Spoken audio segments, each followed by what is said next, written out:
Je vous le disais en titre, après Mons et Tournai, les gardiens de la prison de Nivelles partent en grève. Ils protestent contre l'arrivée d'un nouveau détenu. Déjà débordés, les gardiens doivent également prendre en charge l'un des détenus qui a tenté de s'évader de la prison de Mons. Il s'agit de l'un des accusés condamnés pour le meurtre du boulanger Jamiou. Amélie Schild, Bernard Gingler. C'est la goutte d'eau qui a fait déborder le vase, ou plutôt le détenu de trop. Hier en fin d'après-midi, les gardiens de la prison de Nivelles ont vu arriver un nouvel occupant. L'un des prisonniers qui ont tenté de s'évader de Mons hier, un détenu jugé dangereux et qui doit être isolé dans une cellule avec une attention toute particulière. C'était le détenu de trop pour le personnel de Nivelles, donc ce qui a déclenché leur ras-le-bol et l'arrêt de travail. Sur le parking de la prison ce matin, tout le personnel est réuni.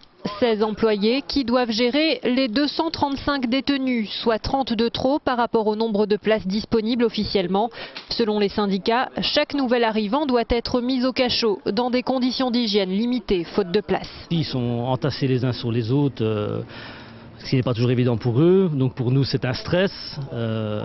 On est en sous-effectif, on doit rappeler des gens pour combler. Sur le terrain, c'est vraiment faire plusieurs choses en même temps. C'est fatigant, c'est usant. De leur côté, la direction est bien consciente du problème et essaye de faire vraiment son maximum, mais est limitée dans ses moyens, étant donné qu'au-dessus, je ne vais pas citer de nom non plus, mais on ne les entend pas.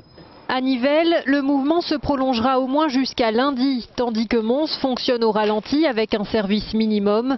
La prison de Tournai enfin est en grève depuis une semaine. Un problème général qui sera abordé demain au cabinet du ministre de la Justice, où les délégués permanents des syndicats seront reçus.